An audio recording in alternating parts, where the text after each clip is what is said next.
Gone but not forgotten. A famous California bird flew off into retirement today. The world's first stealth fighters, the F-117, saw combat from Kuwait to shock and awe in Iraq. Bill Smith was there for the final flight. It was time for the legend to say goodbye. Stealth 901, runway 25, wind 230 at 17, altimeter 2992, clear for takeoff.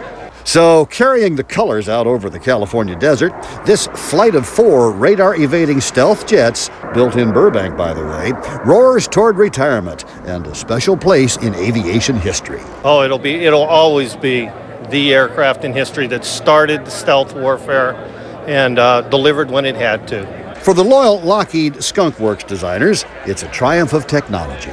This airplane is basically unstable in all 3 axes at some point in its flight plan.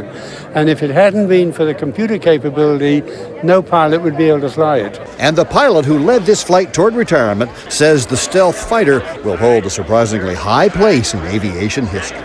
I think it's upwards of the Apollo 13, the Boeing B-17. It's something in the national mindset that the other great fighters do not have. From here, the Air Force will keep the stealth fighters in storage indoors in case they are needed again. No museum duty just yet. Certainly there's a list of people and museums that have asked for these aircraft in the future. For now, the Air Force is holding them in reserve.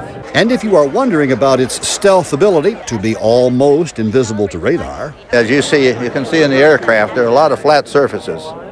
And they were oriented so that they would scatter energy away, would never return to the radar that sent it. So this Lockheed crowd in Palmdale showed great affection for their awkward but awesome jet. So for someone who has been stealth from the start, this journey was worth it for you? Oh yes, I enjoyed every bit of it. Of course there were critics. Took way too much maintenance to keep flying. Wasn't invisible enough to radar. One actually was shot down. Pilot survived.